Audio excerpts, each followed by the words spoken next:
पूरे हिंदुस्तान में। तालियां बजाकर स्वागत कीजिएगा हरदीन अजीज माननीय अखिलेश यादव का।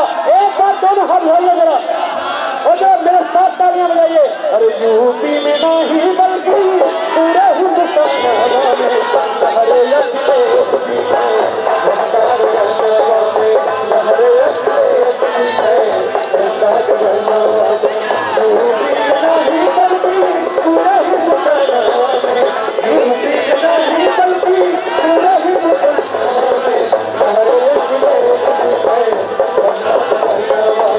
हरे अखिलेश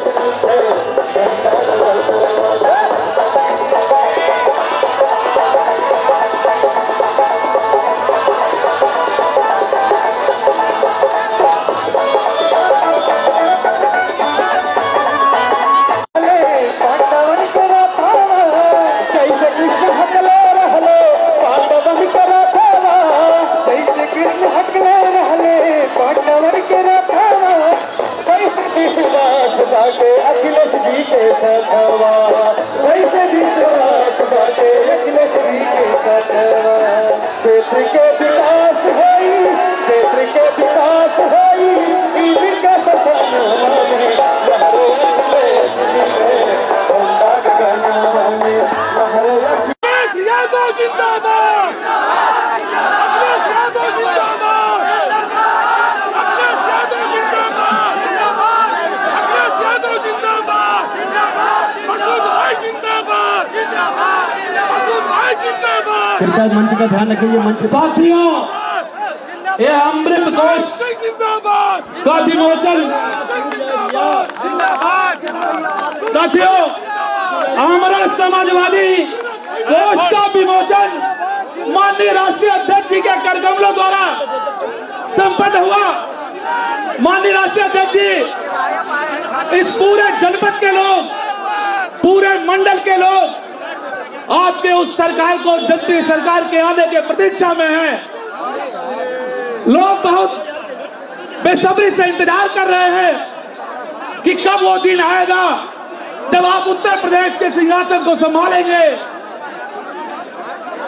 माननीय राष्ट्रीय अध्यक्ष जी, इस कार्यक्रम में बहुत सारे साथी, जिसमें बीएड टेट चयनित साथी हैं, उत्तर प्रदेश पावर कारपोरेशन के निविदा संविदा कर्मी हैं, शिक्षा प्राथमिक शिक्षा मित्र संघ के साथी हैं, ये सब आपको ज्ञापन देना चाहते हैं। सबको आप आशीर्वाद देने का काम करिएगा माननीय राष्ट्रीय अध्यक्ष जी। और निश्चित तौर पे आपने पहले भी लोगों का कल्याण किया है, आने वाले समय में भी उत्तर प्रदेश के मुस्तकबिल को बदलने का काम करेंगे।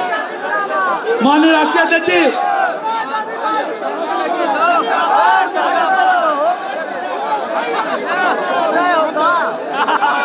जो साथी चेयरमैन साहब कमर भाई साबिर अली जी, सोम्या पांडे जी, प्रतिभा सिंह जी, तुम्हें चंदन जी बुके देना चाहते हो माननीय राष्ट्रीय अध्यक्ष जी को, तो सोम्या जी जो पत्रकार। अब बिना देर किए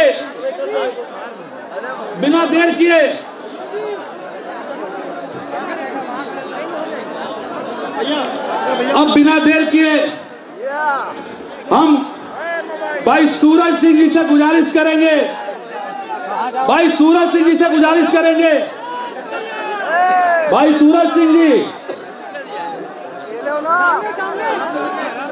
भाई सूरज सिंह से गुजारिश करेंगे कि माननीय राष्ट्रीय अध्यक्ष जी का इस श्रद्धांजलि संकल्प कार्यक्रम में स्वागत करिए। भाई सूरज सिंह जी।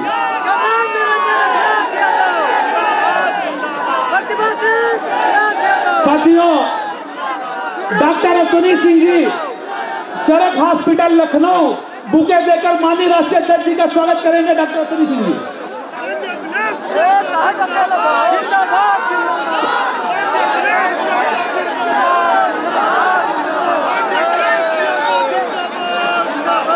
अच्छा, कृपया शांत हो जाए आप सब। एक बार सब शांत हो जाए। एक बार देखिए, यहाँ पे आज के श्रद्धांजलि संकल्प सभा में मंच पर उपस्थित लाखों करोड़ों छात्रों, नौजवानों, गरीबों, मजलूमों, किसानों, महिलाओं, अल्पसंख्यकों, व्यापारियों के नेता, हम सबके आदरणीय समाजवादी पार्टी के राष्ट्रीय अध्यक्ष आदरणीय श्री अखिलेश यादव जी, प्रोफेसर साहब का मैं अपने पिता स्वर्गीय विनोद कुमार सिंह पंडित सिंह जी की ओर से बहुत बहुत स्वागत अभिनंदन करता हूं। साथियों, आज मैं और मेरा पूरा परिवार कृतज्ञ है आदरणीय राष्ट्रीय अध्यक्ष जी का कि आपने इस सभा में पहुंचकर सिर्फ हमारे परिवार को ही नहीं बल्कि पूरे जनपद को, पूरे देवीपाटन मंडल को, पूरे प्रदेश में एक संदेश देने का काम किया कि पंडित सिंह जी ने 30 साल से समाजवादी पार्टी की सेवा की थी, तो आप भी उनके परिवार के साथ में वैसे ही लगे हैं जैसे माननीय पंडित सिंह जी लगे हुए थे। साथियों, मैं आज निश्चित रूप से बहुत भावुक हूं और मैं बहुत कृतज्ञ हूं, अभिभूत हूं कि जब ऐसी प्रतिकूल स्थिति है, जब हेलीकॉप्टर नहीं उड़ पा रहा था, अगर आदरणीय राष्ट्रीय अध्यक्ष चाहते तो एक कहते सूरज हम बाद में आ जाएंगे, लेकिन मेरा पूरा परिवार हम सब आदरणीय राष्ट्रीय अध्यक्ष जी के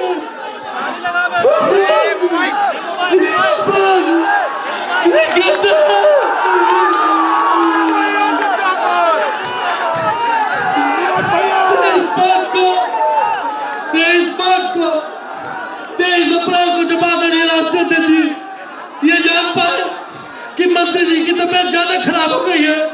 मुझे आपने टेलीफोन पर पूछा कि सूरज बताओ क्या करना है। मैंने कहा भैया आप जानते हैं कि हमारे परिवार में मंत्री जी से बढ़कर कोई नहीं है और मेरी आस नहीं, पूरे गोंडा जनपद की आस उनसे टिकी है। आदरणीय राष्ट्रीय अध्यक्ष जी ने चेन्नई में बात की, दिल्ली बात की, कई अस्पताल में बात की। बात करने के बाद हमसे कहा कि सूरज अगर चाहो तो ले जा सकते हो, लेकिन स्थिति परिस्थिति ठीक नहीं थी, उनको हम एडमिट नहीं करा सकते थे। मैं जानता हूँ मुझे क्या पीड़ा है, पूरे गोंडा को क्या पीड़ा है, लेकिन मैं ये भी जानता हूँ कि इस सारी पीड़ा को खत्म करने का काम आज आपने कर दिया है। आकर हम बार बार आपके चरणों में नमन अभिनंदन करते हैं।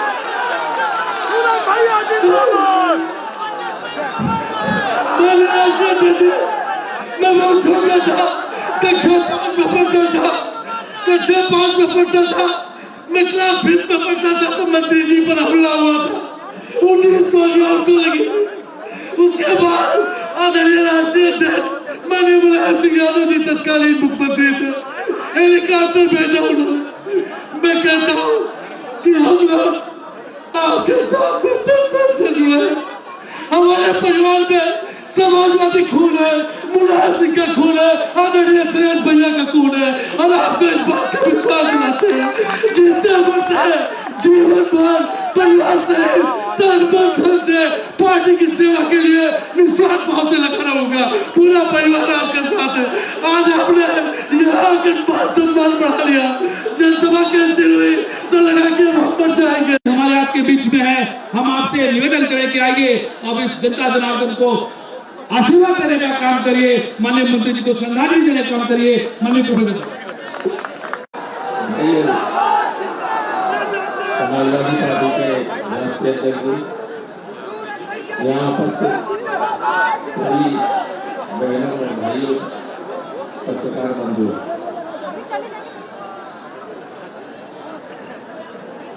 मैं इस अवसर पर स्वर्गीय पंडित सिंह जी को श्रद्धांजलि अर्पित करता हूँ। राजनीति में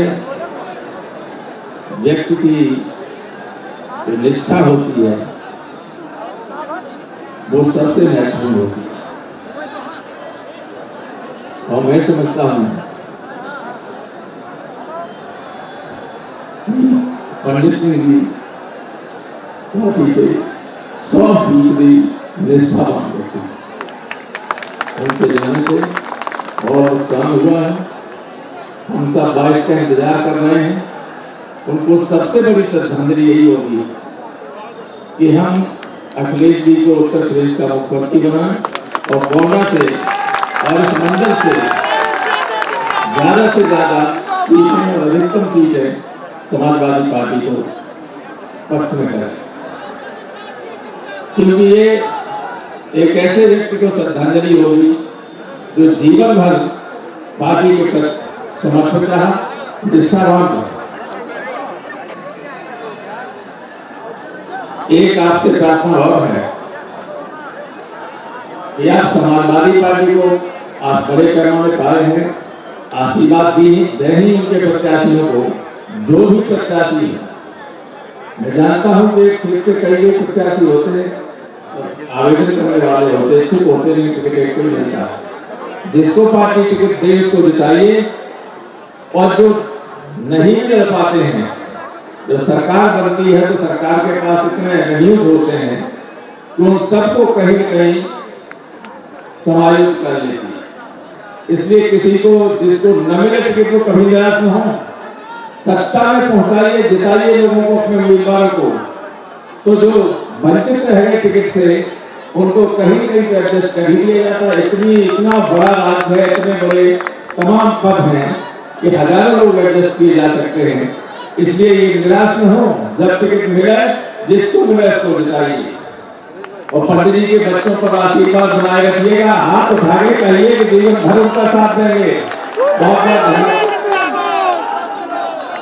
बहुत बहुत धन्यवाद। आपका आशीर्वाद मेरा मानिए प्रोफेसर साहब। साथियों, बिना देर के आप जिसको सुनने के लिए आए हैं, आप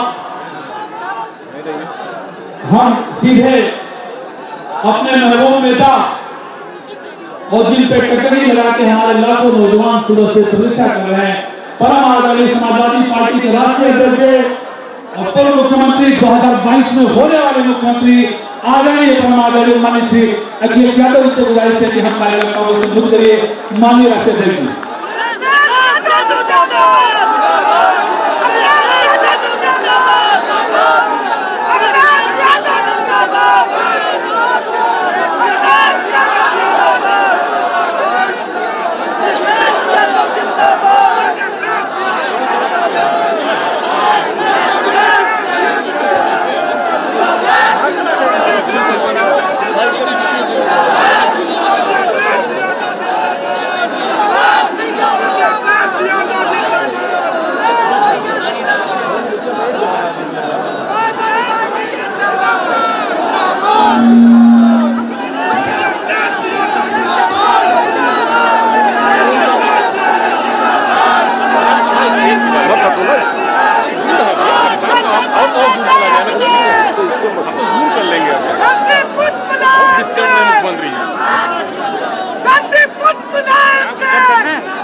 हमारे साथ मंच पर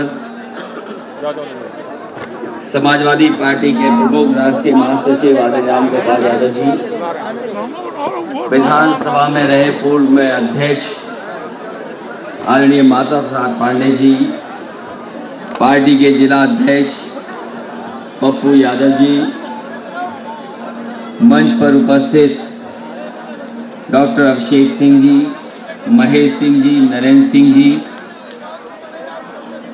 महफूज खां साहब, वैजनाथ दुबे जी, नंदिता शुक्ला जी, रणविजय सिंह जी, कमरुद्दीन कंवर साहब, रमेश गौतम जी, राम प्रताप सिंह जी, श्रीमती प्रतिभा सिंह जी, श्रीमती कमलेश निरंजन जी, अभय सिंह जी, डॉक्टर SP यादव जी, पूर्व मंत्री अरविंद सिंह गोप जी, डॉक्टर अश्विनी सिंह जी, योगेश प्रताप जी, साबिर अली साहब, सरफराज सोनू जी और संचालन कर रहे राजेश दीक्षित जी, और इस कार्यक्रम के आयोजक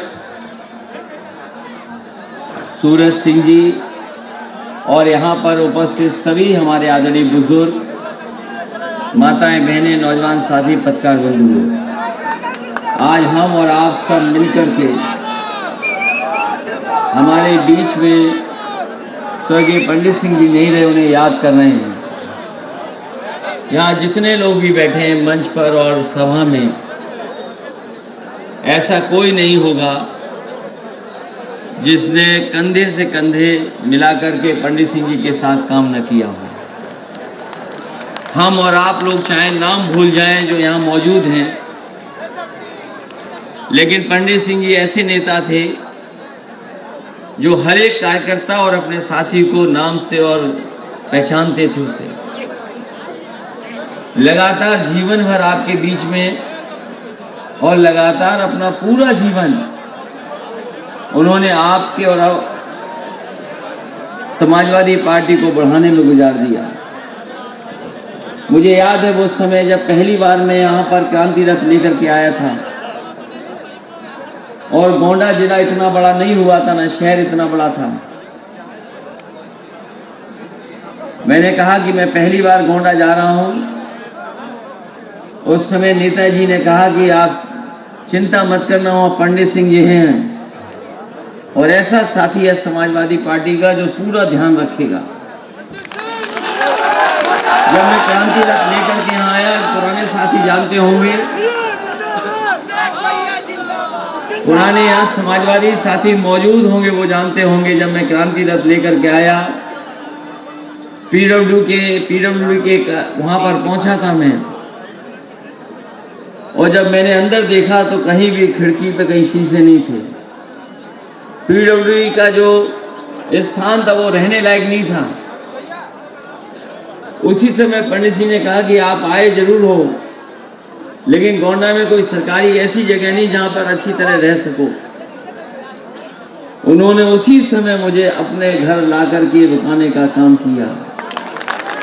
मुझे याद है जब रथ में पहली बार आया था तो पंडित जी ने अपने घर लेकर के मुझे रुकाने का काम किया और लगातार मैंने उन्हें, शुरुआत जब राजनीति की मैंने की थी तब से मैं देख रहा हूं,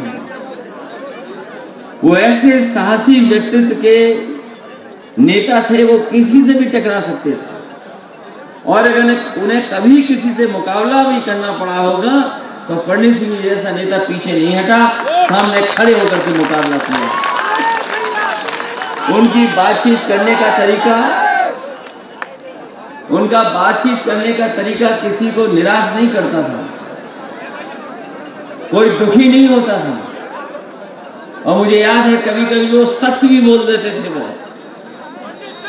बहुत सख्त बोल देते थे, लेकिन उसके बावजूद भी उनके साथी उनका बुरा नहीं मानते थे। अगर उन्हें सख्त बोलना पड़ा तो वो सख्त भी बोल करके काम निकालने का काम अपने कार्यकर्ताओं के लिए किया। अगर कोई लोकप्रिय नेता यहां का है,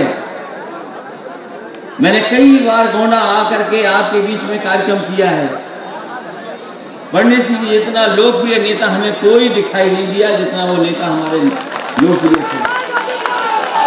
और सबसे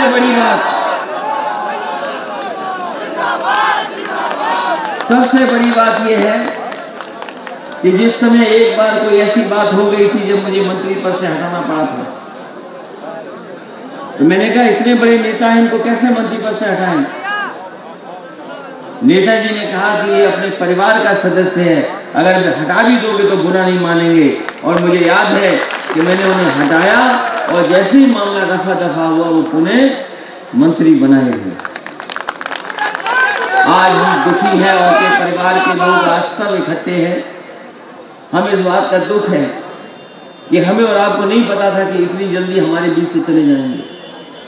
कभी किसी को नहीं पता होता है कि कब कौन चला जाएगा, लेकिन आज यादें उनकी हमारे साथ हैं, उनका काम हमारे साथ है और जो रास्ता उन्होंने दिखाया समाजवादियों का, वो हमारी और आपकी जिम्मेदारी है कि हम गोंडा के लोग मिलकर के जो रास्ता पंडित सिंह जी ने बनाया उस रास्ते पे चल करके समाजवादी पार्टी को एक बार फिर मजबूत बनाने का काम किया।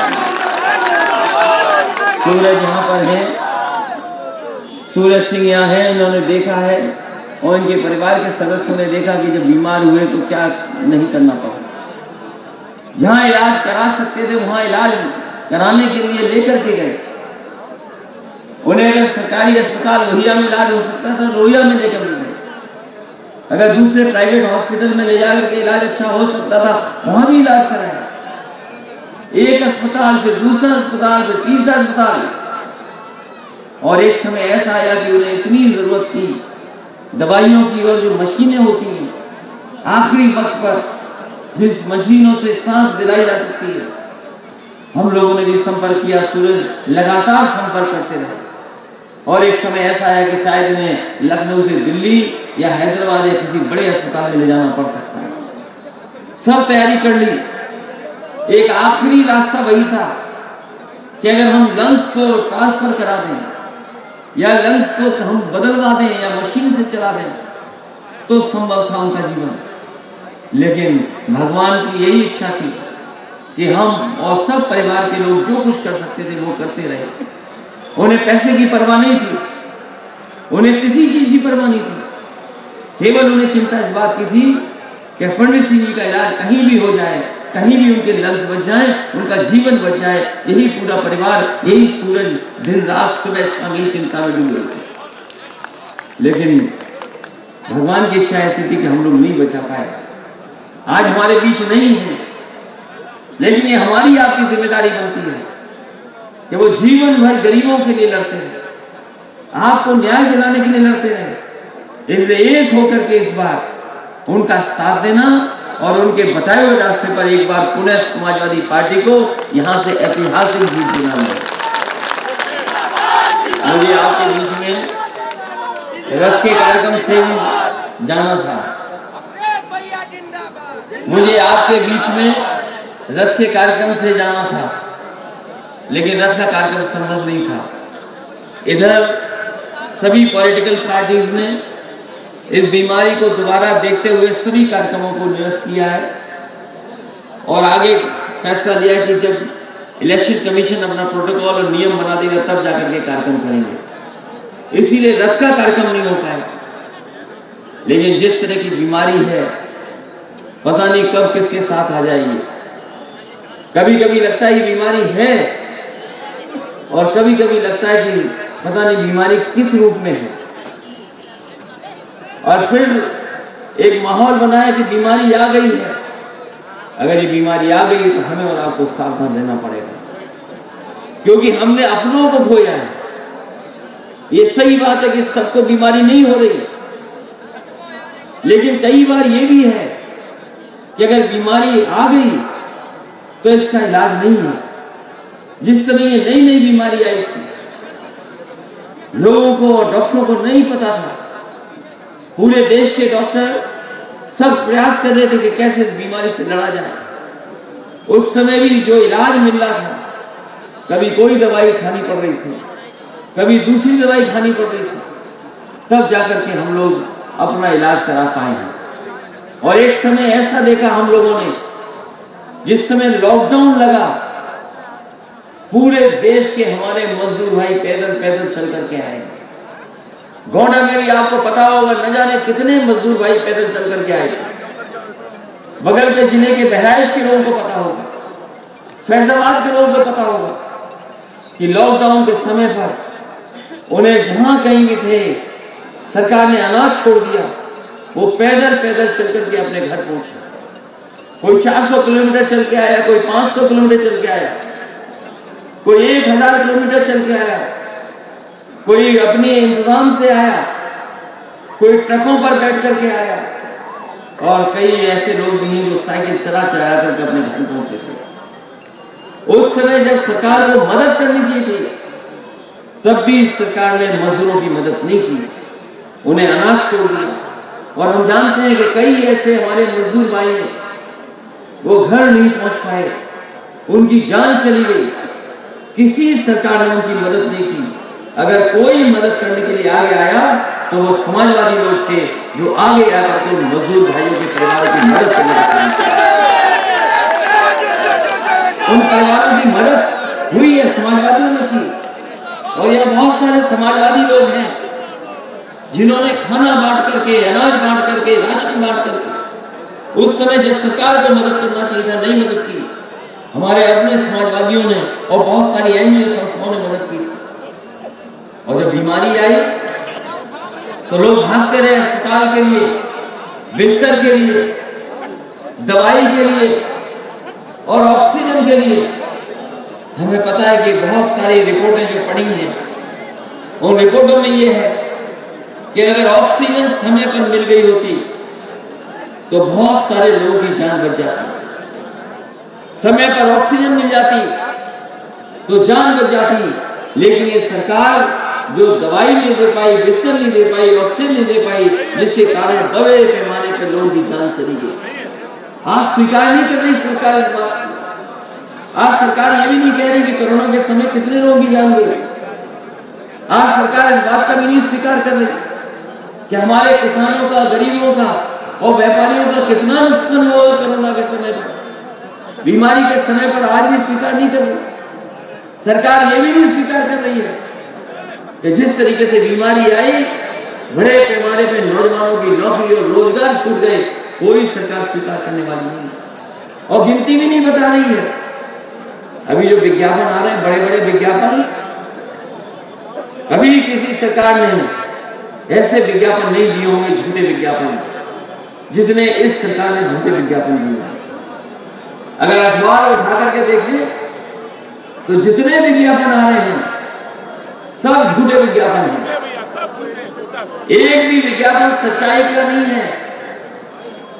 और अब तो ये इस तरह गया है भारतीय जनता पार्टी का,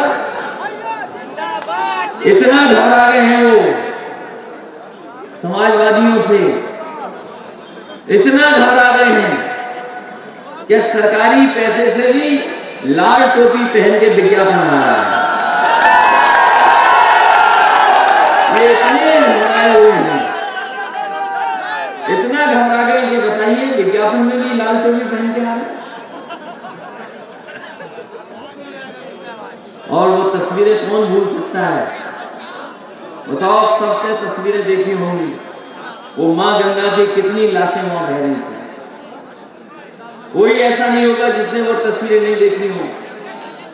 गाजीपुर से लेकर के उन्नाव तक और कन्नौज तक लगातार गंगा के किनारे वो तस्वीरें आई थी जिसमें लाशें बह रही थी। हजारों हजार संख्या में लोगों की जान गई। ये सरकार लकड़ी नहीं दे पाई। ये सरकार कह रही थी कि हम लकड़ी दाह संस्कार के लिए दे देंगे, लेकिन ये लकड़ी भी सरकार नहीं दे पाई। तो जो सरकार दाह संस्कार न करा पा रही है, जो सरकार ऑक्सीजन न दे पा रही है, जो ऑक्सीजन के साथ साथ दवाइयां या बिस्तर न दे पा रही है, उस सरकार से क्या उम्मीद करोगे आप? और अभी सुनने में आया कि बड़े बड़े मेडिकल कॉलेजों का उद्घाटन हुआ है। गोंडा में भी होगा मेडिकल कॉलेज उद्घाटन, नहीं मेडिकल कॉलेज उद्घाटन अभी शिलान्यास किया है।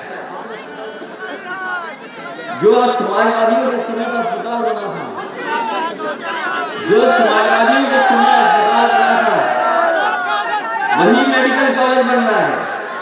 और जो आखिरी समय पर शिलान्यास करता है, वो केवल शिलान्यास करता है। मेडिकल कॉलेज को आज क्योंकि पंडित सिंह जी के हम याद कर रहे हैं, इसलिए आपको भरोसा दिलाते हैं, इसलिए आपको भरोसा दिलाते हैं। बीजेपी का जो काम करने का तरीका है, जो बीजेपी काम करती है, उनका काम करने का तरीका आपने देख लिया होगा। ये सड़क हमने बनाई थी समाजवादी सरकार ने।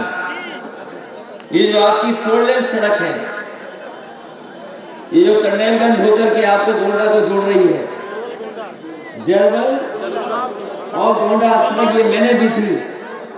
और इसलिए दी थी क्योंकि उस समय की जो सरकार थी, उस समय मैंने मांग की थी कि जो बाराबंकी से लेकर के नानपारा तक सड़क है, जो आप डबल लेन पेड़ शोल्डर सड़क बना रहे हो, इस सड़क को मैं 4 लेन बनाना चाहता हूं। लेकिन उस समय की केंद्र सरकार ने वो बात नहीं मानी कि हम 4 लेन नहीं बना सकते। जब उन्होंने स्वीकार नहीं की, तब समाजवादी सरकार थी तो उसी समय फैसला लिया कि चाहे हमें बहराइच से श्रावस्ती 4 लेन बनानी पड़े और आपके बीच में चाहिए 4 लेन बनानी पड़े, तो समाजवादी सरकार ने 4 लेन बनाने का काम किया। और सड़क के बीच में देखा कौन सा डिवाइडर है। जब से मैं लखनऊ से चला हूं, जब से मैं लखनऊ से चला हूं, और जहां मुझे डिवाइडर दिखा, डिवाइडर पे अगर कोई हमें दिखाई दिया है, डिवाइडर के लखनऊ से लेकर के आपके बीच में आया हूं, हमें सांड दिखाई दी है।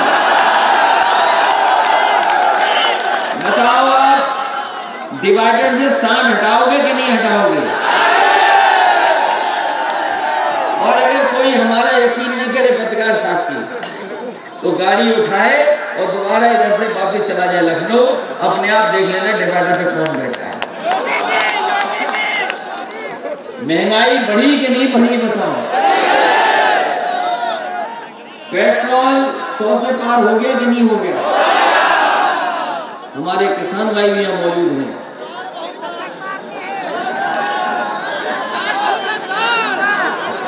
हमारे किसान भाई हैं, बताओ खाद मिल गई कि नहीं मिल गई? और अगर खाद मिली भी होगी तो आपकी बोरी से चोरी हो गई कि नहीं हो गई? और बहुत बड़े बड़े प्रचार हो रहे हैं। वैसे तो उनके विज्ञापन हम लोगों ने, आप लोगों ने देख लिए। जब बीजेपी के लोगों को कोई कारखाना दिखाना था तो अमेरिका का कारखाने दिखाए उन्होंने। जब कोई फ्लाईओवर दिखाना था तो कलकत्ता का फ्लाईओवर दिखाया। जब आप हवाई अड्डे की तस्वीर दिखानी थी तो चीन का हवाई अड्डा दिखाया। इनके विज्ञापन झूठे हैं। ये कह रहे हैं कि हमने कारखाने लगवा दिए। बताओ गोंडा के हमारे नौजवान भाइयों, कहां पे कारखाना लगाया आपने? कोई कारखाना लगाओ तो बताओ। इस डबल इंजन की सरकार ने लखनऊ से लेकर के दिल्ली तक और टीवी पर प्रचार कर रहे हैं, टीवी पे प्रचार कर रहे हैं, अपने भाषणों में कह रहे हैं कि हमने 5,000 नौकरी दे दी सरकारी, 1 करोड़ रोजगार दे दिए, कारखाने लगने के बाद 2 करोड़ रोजगार दे दिए।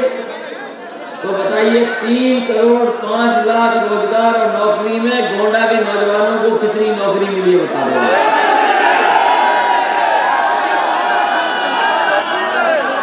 और इधर हमारे बाबा मुख्यमंत्री टैबलेट और लैपटॉप भी देखने लगे हैं, अभी बांट रहे हैं। गोंडा के कितने लोगों को मिल गया है?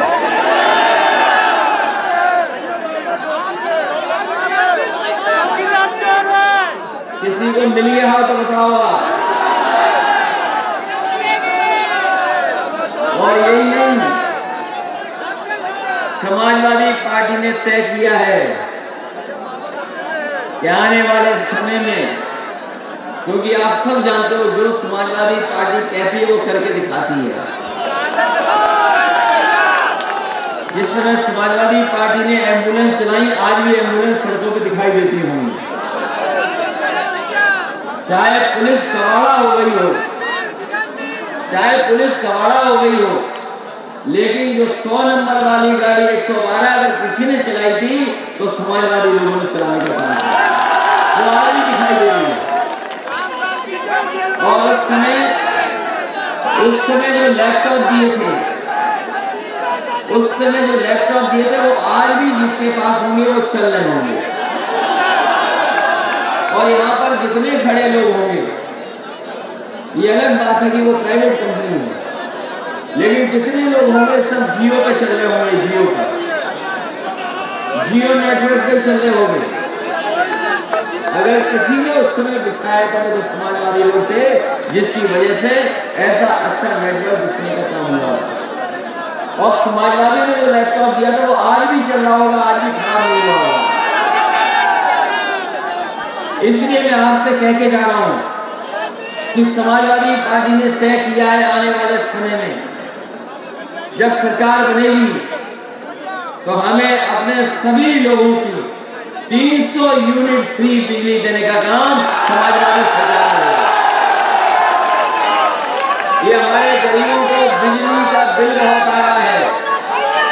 जब बिल आता है तो बताओ करंट लग रहा है कि नहीं लग रहा बिल से? और कई बार मुकदमे भी लग जा रहे हैं, परेशान कर रहे हैं आपको। जब 300 यूनिट फ्री हो जाएगी तो मुकदमा भी नहीं है, न केस है आपके ऊपर। तो बताओ 300 यूनिट चाहते हो बिजली फ्री के नहीं चाहते हो? ये बीजेपी वालों को समझ में नहीं आ रहा। और जब समझ में नहीं आया तो सुनने में आ रहा कि सरकारी ट्यूबवेल और प्राइवेट ट्यूबवेल पे कुछ बिजली का बिल कम किया है। सुनने में आया कि कुछ बिजली का बिल कम किया है, कहा कि आधा करेंगे। लेकिन समाजवादी लोगों ने कहा है कि किसानों की बिजली जो सिंचाई वाली होगी वो माफ होगी, तुम्हें बिल नहीं देना पड़ेगा। इसलिए आज जब हम लोग चुनाव के बिल्कुल करीब खड़े हैं, चुनाव कभी भी हो सकता है, तारीखें आ जाएंगी, चुनाव की तारीखें कभी भी आ सकती हैं, बिल्कुल करीब है चुनाव। इसलिए मैं आपसे अपील करके जा रहा हूं, जब पंडित सिंह ने स्टेट को बनाने का काम किया, मेहनत करके जोड़ने का काम किया, तो इस क्षेत्र में और आसपास समाजवादी पार्टी की ऐतिहासिक जीत होनी चाहिए। बताओ ऐतिहासिक जीत दिलाओगे कि नहीं दिलाओगे? और मैं आपको भरोसा दिला के जा रहा हूं, जो ये मेडिकल कॉलेज बन रहा है, इसको चाहे हमें लखनऊ के बराबर मेडिकल कॉलेज बनाना पड़े, समाजवादी सरकार बनेगी तो इस मेडिकल कॉलेज में हमारे गरीबों के इलाज के लिए कोई पैसा नहीं लगेगा, पूरा का पूरा इलाज फ्री होगा। और जो लखनऊ में इलाज मिलता है वो हमारे गोंडा के मेडिकल कॉलेज में समाजवादी सरकार में वो इलाज गरीबों को दिलाने का काम करेंगे।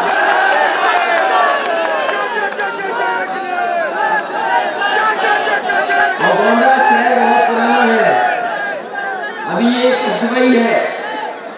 इस सरकार ने बताओ अभी तक सीवर नहीं बनवा पाया। ये जो पानी है गंदा वो कहां से जाए? समाजवादी सरकार बनेगी तो सीवर लाइन में बनाने का काम करेंगे। और अगर ट्रैफिक के लिए, यहाँ के लोगों के आने जाने के लिए अगर रिंग रोड बनानी पड़ेगी तो रिंग रोड भी बनाएंगे। और साथ ही साथ क्योंकि आज समय बदला है, हमारे नौजवान जानते होंगे, जो लोग थोड़ी बहुत टेक्नोलॉजी को समझते हैं वो जानते हैं कि समय बदला है। और समय बदलते हुए हमें अपनी पढ़ाई भी थोड़ी बहुत बदलनी पड़ेगी। आज ये नौजवान अगर चाहे तो मोबाइल से जानकारी के साथ साथ कुछ भी मंगाना चाहेंगे, कुछ भी व्यापार करना चाहेंगे, वो भी कर सकते हैं। इसलिए अगर पढ़ाई के लिए हमें अगर नया भी विश्वविद्यालय देना पड़ेगा तो समाजवादी सरकार में विश्वविद्यालय बनाने का काम हम लोग गोंडा में करेंगे, जिससे यहाँ पर पढ़ाई और समय के साथ बिल्कुल उसकी पढ़ाई होनी चाहिए वो पूरी हो सके। हमारे आदमी माधव पांडे जी जानते होंगे, यूनिवर्सिटी दी थी, वहां जितनी समाजवादी सरकार ने बनाई उतनी ही बनी है, उसके आगे बजट नहीं दिया गया, अभी तक आधी अधूरी यूनिवर्सिटी बनी खड़ी है। साथ ही साथ हमारे किसानों की कोई मदद सरकार ने नहीं की। इस सरकार ने किसानों की मदद नहीं की। और जिस तरीके से महंगाई के कारण हमारे किसानों की कमाई आधी हो गई, इस महंगाई में किसानों की कमाई आधी हो गई और महंगाई को ऊपरी कर दी, तो हमारा किसान खुशहाल नहीं हुआ है। ये सरकार लखनऊ और दिल्ली में दावा करती है कि किसानों के गन्ने का पूरा भुगतान हो गया, लेकिन अभी भुगतान नहीं हुआ है। हम अपने किसान भाइयों को कहते जा रहे हैं कि चीनी मिलों का पूरा भुगतान समय से कराने का काम समाजवादी लोग कराने का काम करेंगे। यहाँ बहुत सारे लोग जो बीएड वाले लोग हैं, 211 की टेट वाले लोग हैं, शिक्षा मित्र हैं, उत्तर प्रदेश पावर कॉर्पोरेशन वाले हमें धरने पर भी मिले थे और बड़ी संख्या में आंगनबाड़ी और शिक्षा मित्र और टीटी बीएड वाले हैं। आपकी कोई समस्या का समाधान कर सकता तो वह समाजवादी पार्टी, ये दूसरे लोग नहीं कर सकते। इन्होंने हर नौकरी को उलझाया है, हर नौकरी इनकी उलझी है। ये लोग परीक्षा देने वाले लोग जानते होंगे। बताओ हर परीक्षा उलझाई कि नहीं उलझाई? कोई परीक्षा इनकी पूरी नहीं हुई बिना पेपर को रद्द किए, और कई बार पेपर आउट हो गया। कौन रद्द करा रहा है? सरकार रद्द कर रही है। पेपर आउट कौन करा रहा है? सरकार करा रही है। और इसलिए करा रही है कि नौजवानों को हमें नौकरी न देनी पड़ जाए। इसलिए चाहे टेट वाले हों, चाहे शिक्षा मित्र हों, चाहे आंगनबाड़ी हों, इनके लिए रास्ता निकालने का काम अगर कोई करेगा तो समाजवादी लोग करेंगे। आप समाजवादियों की मदद करें, सहयोग करें और आने वाले समय में परिवर्तन करने का काम करें, बदलाव लाने का काम करें। और बहुत सारे ऑर्गेनाइजेशन से लेकर के तमाम हमारे हैं, इसलिए इस सरकार ने लगातार हमें और आपको उलझाया है, चाहे वो नौकरी हो, चाहे किसी तरह के कोई कार्यक्रम हो, समय उलझाने का काम किया है।